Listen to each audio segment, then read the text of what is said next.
Bonjour à tous, bienvenue sur ma chaîne pour une ouverture de boîte. Donc Cthulhu Wars par Sandy Peterson, le créateur, le papa de l'Appel de Cthulhu, si cher donc à Arcari et G2D. Donc on va un petit peu voir tout ce qu'il y a à l'intérieur, hein, que ce soit aussi bien sûr les figurines que le matériel de jeu qui nous est proposé. Voilà, à tout de suite. Eh bien, de retour, donc maintenant avec la carte, le plateau du moins qui est utilisé donc pour le jeu en lui-même.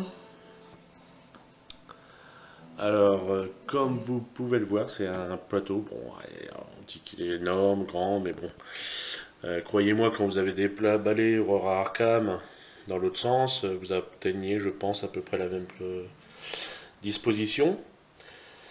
Donc là, je l'ai préparé dans le sens 5 joueurs.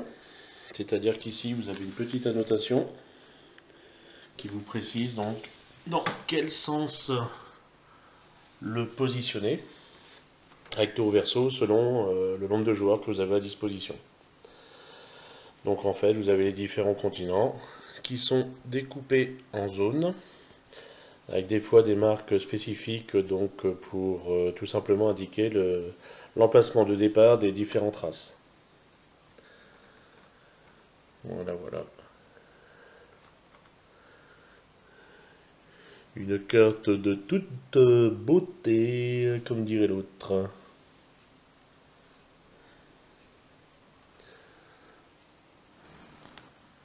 Alors, qu'avons-nous ensuite? Donc, nous avons ici un Doom Track. Donc, tout simplement, en fait, c'est une sorte de compteur de points de victoire. Donc, les différentes races partent toutes à 0, bien sûr.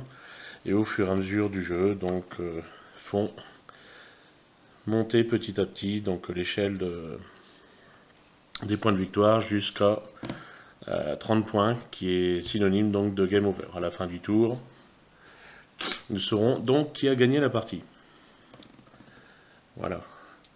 À ceci s'ajoute alors une échelle des rituels. Voilà. Où à chaque palier, on a des indications donc de points qui représentent en fait les nombres de points de pouvoir qu'il faut dépenser pour passer de palier en palier.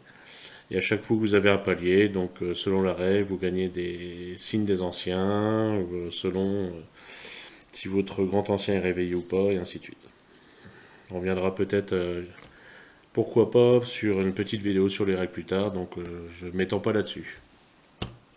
Et bien sûr, mort instantanée, ce qui veut dire que même si on n'atteint pas le 30 points de victoire, à partir du moment où le jeton de la mort instantanée est arrivé donc à cet endroit, et bien ça veut dire qu'à la fin du tour, celui qui a le plus de points de victoire gagnera tout simplement.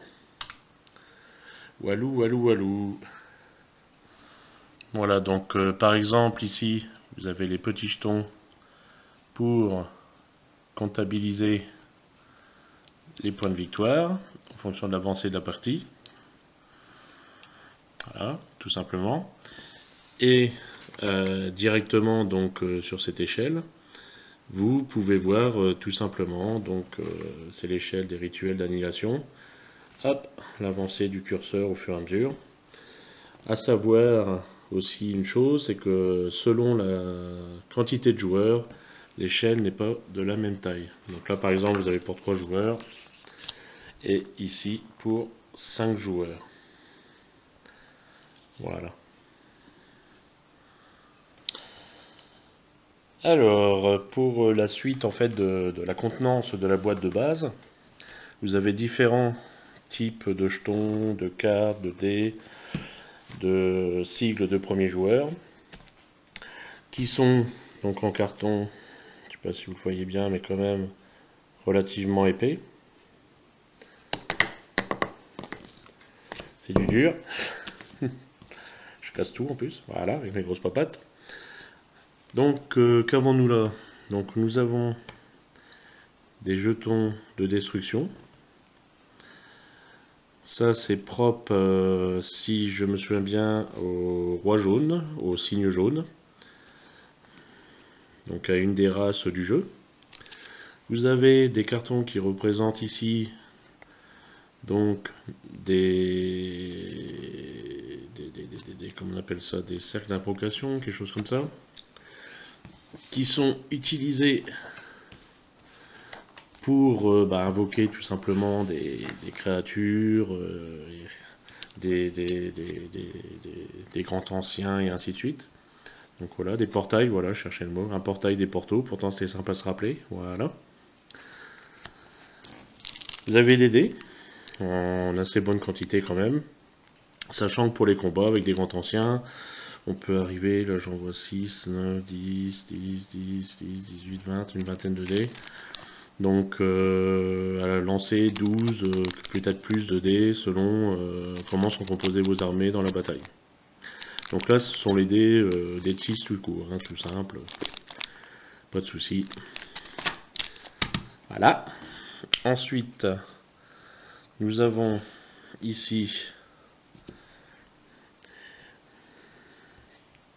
4 piles pour chacune des races qui sont dans la boîte. Donc dans la race, c'est bien sûr 4 boîtes. Hein.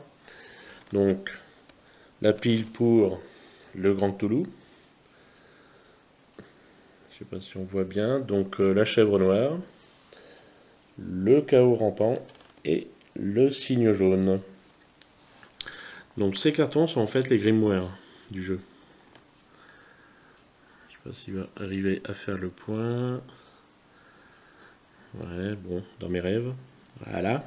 Ça tombe bien, je parle de Cthulhu, de mes rêves, tout. Que du bonheur. Alors, donc par exemple, ce grimoire est régression permanente. Donc ce grimoire correspond à un pouvoir de la race. Voilà, donc pareil, hein, c'est du carton, c'est du solide, ça plie pas. Enfin si, faut, mais bon. On va pas s'amuser non plus à brouiller mon jet, non? Faut déconner ou quoi là? Voilà. Donc toute race a 6 grimoires. Hein. Et en fait, la subtilité, c'est que ces grimoires en fait sont débloqués en fonction de vos actions dans le jeu. On verra ça tout à l'heure. Et c'est des spécificités qui fait que selon la race en fait que l'on va jouer, on va avoir un style de jeu différent. Complètement différent même si j'ose dire. Car non seulement les grimoires ont des pouvoirs différents, le déblocage de ces grimoires sont différents d'une race à l'autre, et les pouvoirs des grands anciens et ainsi de suite sont différents d'une race à l'autre. Donc, selon la race que vous allez jouer, vous devez jouer différemment. Et ce qui fait que ça peut renouveler le plaisir. Et ce qui fait aussi que c'est un jeu qui a une certaine courbe d'apprentissage. Parce que vous allez peut-être tester les 4 races. Pardon. En avoir une qui vous plaît plus ou moins. Et commencer à la maîtriser de toute façon. Mais il faut aussi que vous ayez connaissance des pouvoirs des autres races, de quelles sont les stratégies en fait que vont employer les autres races pour dominer la partie. Donc ce qui fait que si vous vous contentez de connaître votre race et pas celle des autres, vous allez prendre des grosses branlées à chaque fois. Voilà, voilà. Donc quelque part, vous avez des règles que je verrai peut-être certainement avec vous relativement simples, mais dans le jeu en lui-même, on est loin du simpliste. Ce qui va plaire notamment à Monsieur Ben. Walou walou. Ensuite, donc le jeton premier joueur, hein, c'est un jeton tout simple.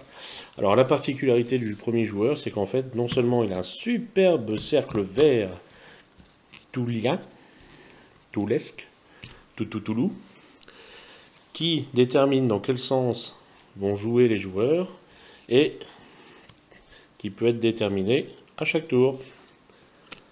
Donc ça peut aussi amener une certaine, comment dirais-je, certains choix stratégiques peuvent être déterminés par le fait que les joueurs vont aller dans le sens ou non des aiguilles de l'horloge.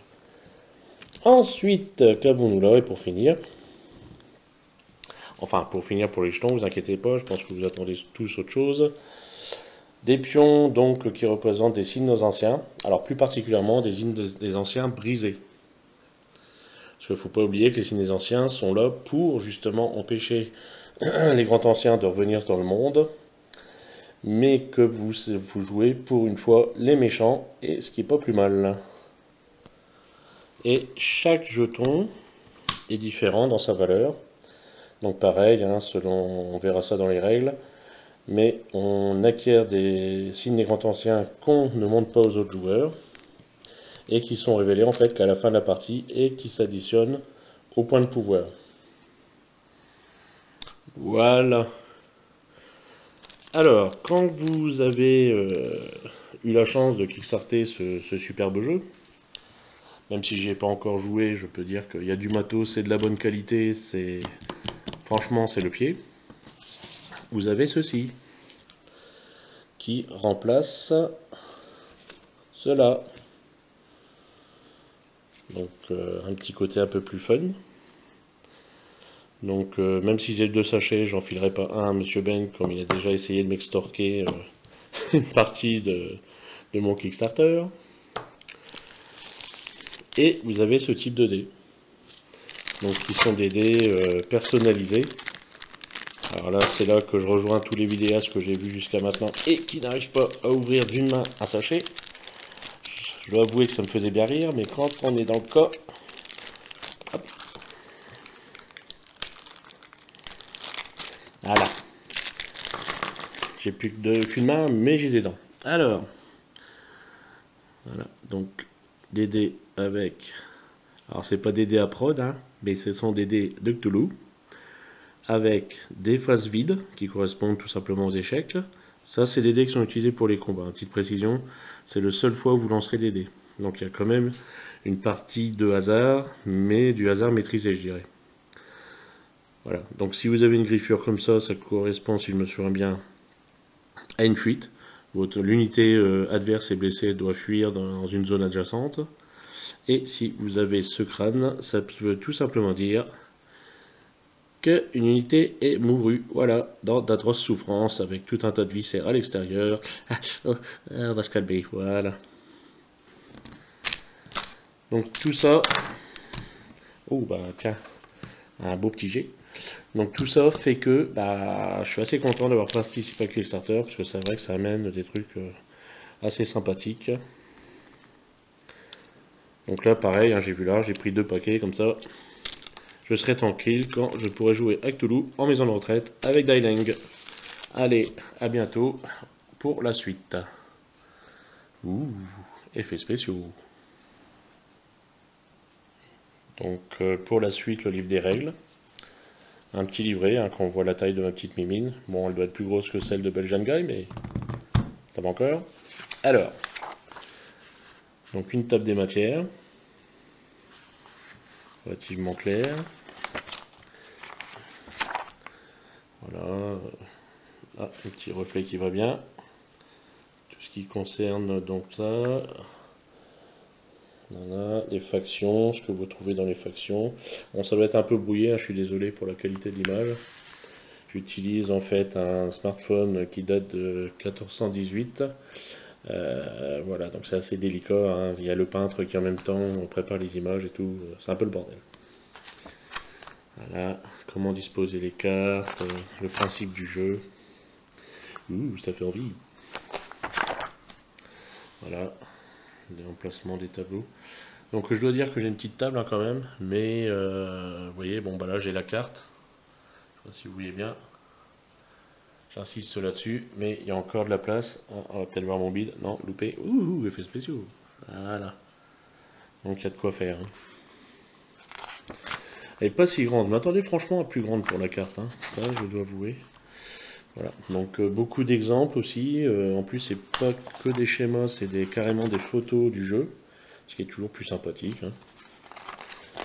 Des conseils. C'est bourré de conseils là dans la marge.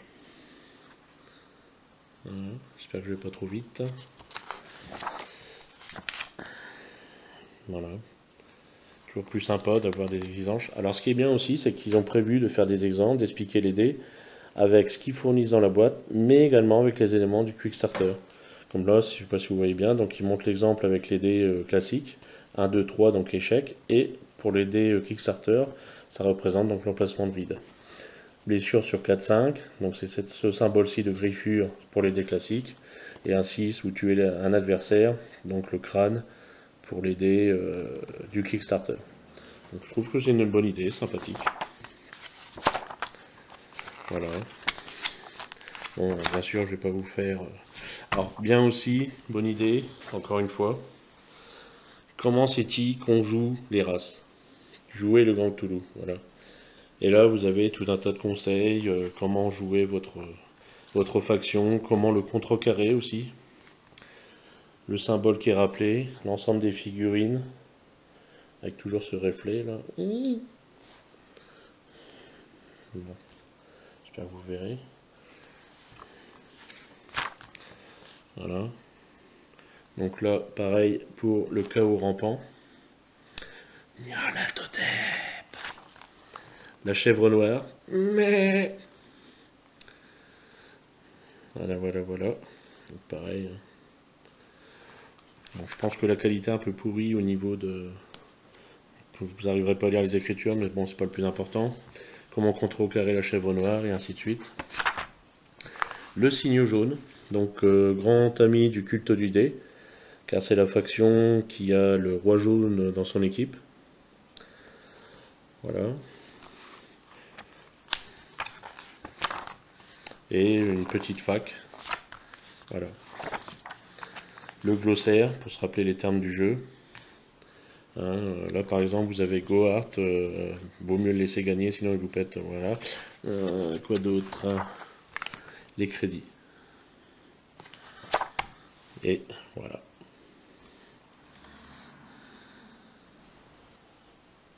De retour pour maintenant en fait je dirais le cœur du jeu pour les joueurs, c'est en fait le tableau de bord du joueur. Donc il y en a un par faction. Signe jaune, chaos rampant, Grand Cthulhu, la chèvre noire, mais faut que j'arrête de faire ça. Et vous avez ici donc une échelle. Alors je vais la décrire quand même. Vous avez donc ici, comme je disais, une échelle du pouvoir. À chaque tour, vous gagnez des points de pouvoir selon votre nombre de portails, selon divers facteurs, selon votre race. Et vous dépensez ces points de pouvoir pour créer des actions. Donc plus vous avez de points de pouvoir, forcément, vous l'avez compris au début du jeu, mieux c'est. Au début du tour, pardon. Ensuite, vous avez donc une capacité unique qui est rappelée ici par Grand Ancien, du moins par faction, pardon. Et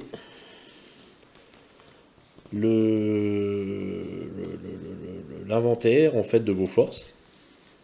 Voilà. Avec le coût d'invocation, donc en pouvoir, et la valeur de combat. Valeur de combat qui représente le nombre de dés achetés pour chaque figurine.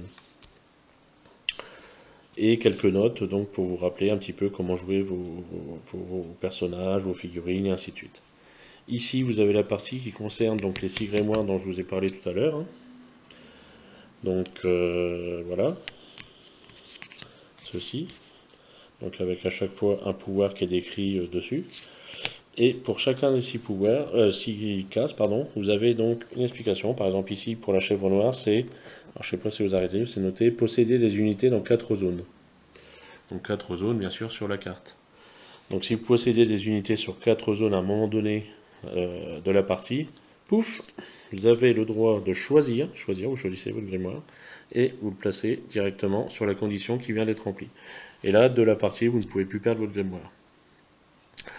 Donc c'est pour ça aussi que selon les tâches que vous avez à remplir pour avoir ces grimoires, qui donnent des pouvoirs qui ne sont pas négligeables, vous aurez une certaine façon de jouer. C'est ça aussi qui fait la richesse du jeu et qui le distingue. Encore une fois, c'est quelque chose qui m'énerve un petit peu. Ce n'est pas un risque, on est très très loin du risque.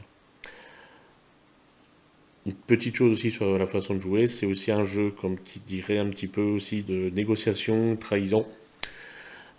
Les alliances se font et se défont au fur et à mesure des parties, en fonction de l'avancée du joueur sur l'échelle de l'apocalypse, du nombre de points de victoire bien sûr, donc, et ainsi de suite. Donc ça promet de belles ambiances autour du plateau. Voilà. Et quand vous avez kickstarté, vous avez ceci. C'est quoi donc? Bah, c'est la même chose que ce qu'on vient de voir, mais en carton rigide. Donc c'est mieux que ceci, voilà, qui est en fait une simple feuille de carton. Donc là, il y a de quoi faire, c'est du solide, c'est tout de suite beaucoup plus sympathique. À savoir que derrière aussi, pour l'ambiance, il y a un petit texte de HP Lovecraft pour chaque faction, une petite nouvelle. En plus c'est marrant, c'est un peu sous forme, ça c'est un iPad, ah non c'est un bout de carton, ah ils m'ont eu, enfin bref, voilà. Que du bonheur. Ensuite la suite. Et voilà, donc c'était tout pour cette présentation de... Ah, on me dit dans mon oreillette que j'ai oublié quelque chose. Bah oui, les figurines. Alors pour commencer, bon c'est pas dans la boîte de base, mais je l'ai pas expliqué tout à l'heure. Donc vous avez ces deux figurines que je vous ai déjà montrées, donc au moment du décartoning. C'est une nouvelle expression québécoise que m'a filé Maurice. Voilà. Qui remplace en fait le petit bout de carton que je vous ai montré tout à l'heure. Donc il suffit en fait d'indiquer, hop, dans quel sens vont jouer les joueurs. C'est con, mais ça fait plaisir. Alors, il y avait également, chose à noter quand même, des cartes qui rappellent le tour du jeu, donc pour tous les joueurs, des petits pense-bêtes. Et ça, je pense que on le trouve maintenant assez souvent. C'est vrai que dans les anciens jeux, on l'avait pas toujours, mais c'est toujours sympathique, quoi. Parce qu'il y a beaucoup de choses à se rappeler, comment compter les points de pouvoir et tout ça, c'est résumé sur une carte. Enfin, du moins, la plus grande partie des choses, donc c'est quand même sympathique, quoi. C'est bien. Non, franchement, cette boîte était réfléchie, s'appuyait des expériences déjà de la partie américaine, donc c'est cher, c'est clair, c'est quand même un budget, mais nous ne sommes pas volés, surtout quand vous arrivez au cœur du sujet. Alors, on va faire comme les vrais youtubeurs vidéastes. Est-ce que ça fait le poire? Voilà, non. Bon. Donc ceci est un cultiste par exemple pour la faction. Je sais pas si vous arriverez à voir la qualité en fait. J'essaye comme ça. On verra bien ce que ça donne. Donc pour la faction Cthulhu. Alors les cultistes sont tous les mêmes, hein, que je vous montre, faction Cthulhu, faction de signe jaune, etc. C'est tous les mêmes. Hein. Oups. Reviens là toi. Plus tard ça sera kiffé, t'inquiète pas. On va y arriver. Voilà. Donc ça on peut le virer. Vous l'avez vu. Ensuite pour la faction Cthulhu, parce qu'on va commencer par faire tout seigneur, tout honneur, hein, bien sûr. Vous avez une grenouille, ainsi Kermit, la bien connue. Donc en fait c'est tout simplement un profond. Assez rigolo. Et assez agressif. Il est grosses dents qu'il a. Ouh, sale bête. Alors là, ça c'est un monstre qui fout les chocottes. C'est un chogotte. Mon Dieu. Voilà. Tac. Enfin. Franchement, j'aimerais pas avoir affaire à ça, même à l'intérieur, il y a du détail. Hein. Enfin, je trouve que quand même, c'est quand même du bon boulot, quoi. Je veux dire, il y a des figurines largement plus moches que ça. Là, je veux dire, chaque figurine est détaillée, tout. Franchement, c'est du bon, quoi. Ensuite, nous avons les larves stellaires. C'est les petits Cthulhu. Coucou. Ils sont mignons. Voilà. Larve, hein, donc forcément une partie dégueulasse là. Cthulhu, donc forcément une partie dégueulasse à l'avant. Et les petites ailes qui vont bien. Alors en plus, quand on voit l'échelle, hein, voilà. Le mec il vient d'invoquer de l'arbre. Il commence à faire de sa petite culotte là. Bon, on n'est pas là pour jouer au Playmobil. Ensuite, ça je le ferai hors caméra. Voilà. Ça c'est du bon ça.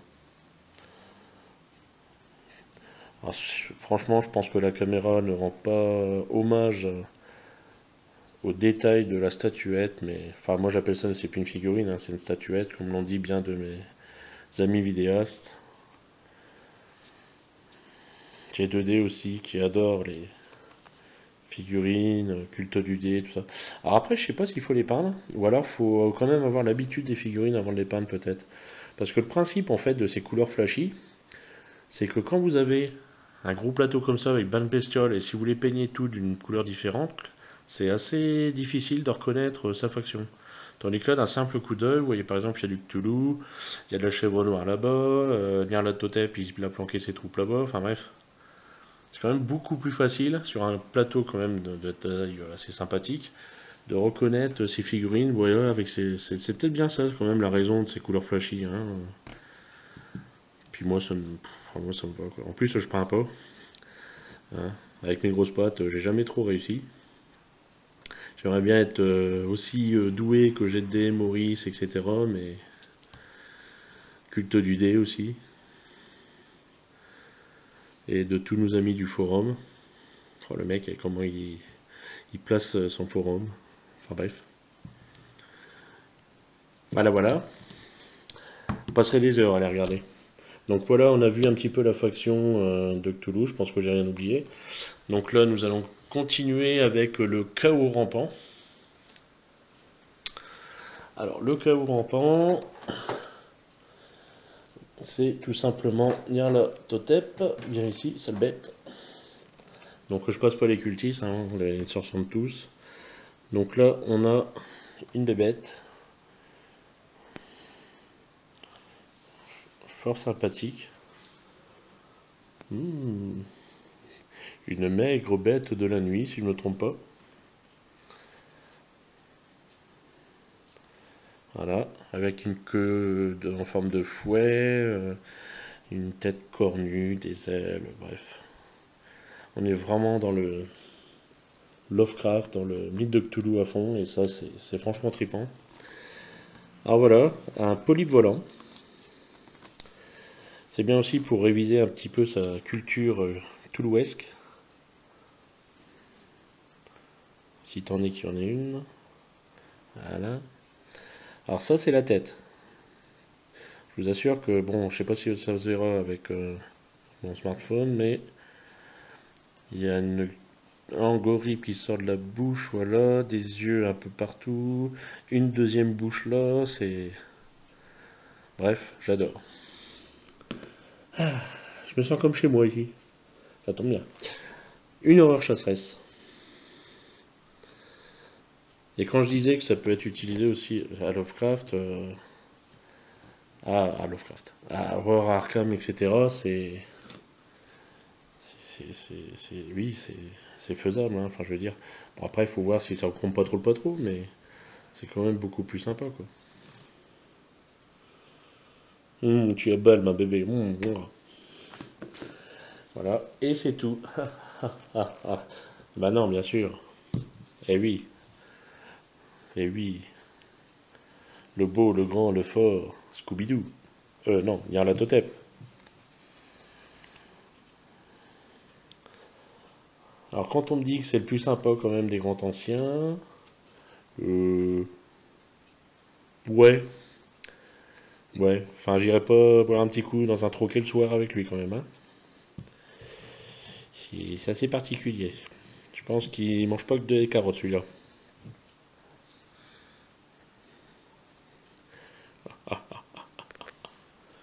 Voilà, effets spéciaux, Madine Gohart. Spielberg n'a qu'à bien se tenir. Donc voilà pour le chaos rampant. Ensuite, nous avons, et là je suis déjà à 8 minutes, mais c'est pas grave, c'est que du bonheur, le cygne jaune. Bonjour, qui tu es toi? Bah je suis une biaki. Oh, mais tu es dégueulasse. Oui, mais moi j'aime bien. Voilà, donc assis sur sa morve. Non, c'est quoi ça? Ah non, c'est sa queue, je sais pas, enfin, c'est assez bizarre. Avec des belles petites pinces. C'est... M'excuserez, hein, pour les effets de caméra. Voilà. Bon après, si vous voulez les peindre, allez-y, vous avez de quoi vous amuser, hein, parce que franchement, c'est du solide, c'est beau, non, franchement, il y a de quoi faire. Voilà. Et je ne dis pas ça, bien sûr, parce que j'ai kickstarté ou quoi que ce soit. Personnellement, c'est fait, c'est fait. Après, vous achetez le jeu ou pas, ça vous regarde. Mais franchement, je ne regrette rien. Non, rien de rien. Alors ça, c'est un mort-vivant, si je me trompe pas, toujours. Voilà. En fait, le roi jaune a très peu d'unités différentes.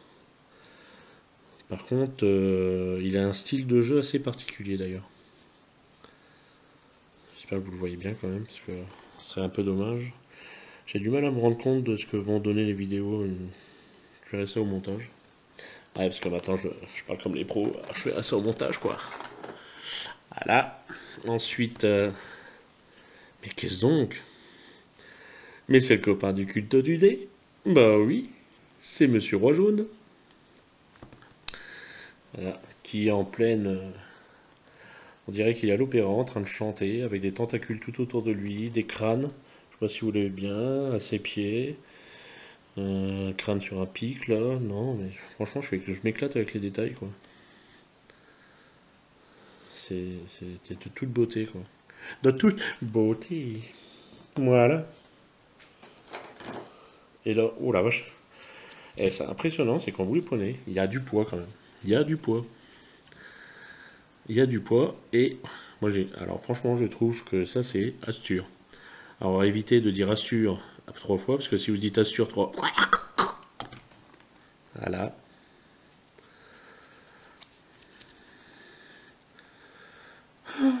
Toutes ces tentacules me procurent un certain plaisir innommable.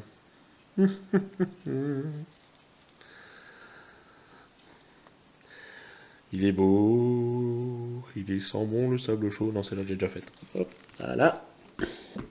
Et c'est fini donc pour le cinéma. Donc très peu d'unités différentes, hein, mais toutes franchement bien représentées. Alors ensuite nous avons les chevaux. Moi ce que j'aime bien aussi c'est les différences de taille quoi. Ah, la goule a essayé de choper un adepte, un cultiste. Quand je vous dis que c'est Playmobil. Eh ça, voilà. Bon.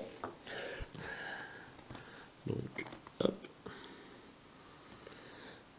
Une. Oh, pardon. Une petite gougoule qui paye pas de mine, mais qui a un effet assez rigolo dans le jeu. On verra ça dans les règles. Elle est assez sympathique. Ce qui est bien aussi, comme je disais, hein, c'est à l'échelle. Donc là, vous avez les ghouls qui sont à peu près de la taille d'une personne, quoi. Et quand tout d'un coup, vous avez un fungi de Yugot qui s'amène, poing, là, tout de suite, c'est autre chose. Et après, tout d'un coup, vous avez un sombre rejeton qui vient. Poum. Donc là, vous passez au niveau supérieur. Et après, vous avez Shub-Nigurat qui vient. Et là, bah, c'est à peu près pareil parce que ça, c'est papa, ça, c'est petit. Voilà. Hop, hop, hop. On verra ça tout à l'heure. Donc, la goule. Avec mes gros doigts. Hop. En prime. Ensuite, donc comme je disais, et que vous avez certainement retenu, hein, c'est du fungi de Yugot. Vous l'avez tout à fait deviné. Voilà, voilà. Donc ce mélange à la fois d'insectes, de créatures marines, qui revient souvent chez Lovecraft, est très très bien représenté ici. Vous voyez les popates. Je sais pas si ça se verra bien malheureusement. Pas une caméra de forte qualité. Voilà. Non, franchement, c'est du propre. Bon, je vais arrêter de dire ça parce qu'on va croire que je fais de la pub. Alors, après, nous avons donc un sombre rejeton, hein, avec une bouche comme un certain lamproie qui a failli nous bouffer dans une partie de Cthulhu que je ne citerai pas. N'est-ce pas, Arcaril? Voilà. Hein, pour ceux qui se demandaient quelle bouche avait failli nous bouffer, bah voilà, ça représente un peu ça, circulaire avec des dents tout autour. Hein. D'ailleurs, ça me rappelle un sphinxter, mais je passerai pas. Voilà, hein, on va passer ce commentaire. Voilà. Même si je suis sûr qu'Allegrine est fou de ce genre de choses.